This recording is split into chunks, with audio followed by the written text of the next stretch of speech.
එදා LTTE ජයග්‍රහණය කරවීමට කුමන්ත්‍රණය කළ මාධ්‍ය අද දේශය දෙකඩ කරන්නට උත්සාහ දරනවා. විමල් වීරවංශගෙන් චෝදනා.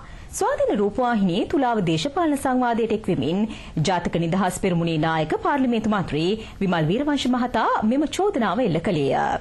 යුද්ධයට හතුරුකම් කරපු සමහර මාධ්‍ය වෙබ් අඩවි ඇතුළු අද ඒ මාධ්‍ය අද තෝරලා තියෙන වෙන වැඩක්. ඉතින් අපිට ගහන ගමන් අද LTT හිතවාදී ප්‍රවෘත්ති යනවා, UMP හිතවාදී ප්‍රවෘත්ති යනවා, ජවිප හිතවාදී ප්‍රවෘත්ති යනවා. අද මේ දුෂ්ට බලවේගත් බලන්නේ ඒ අන්තර්ජාතික බලවේගවලට ඕන කරන විදිහට ඒ ભેද බින්නතාවය හදන්න. දේශමාමක බලවේග අතර බෙදීම් ඇති කරන්න. මොකද මේ වෙබ් අඩවිය කොටි හිතවාදී, අධිරාජ්‍යගති මේ එජාප හිතවාදී, රනිල් හිතවාදී. අඩු ගානේ රනිල්ට විරුද්ධ මේ UNP ඇතුළේ ඉන්න කෙනෙකුටවත් ඒක ඉඩක් නැහැ. ඉතින් ඒකෙන් පැහැදිලිව පේනවා මේ මාධ්‍ය භාවිතාව.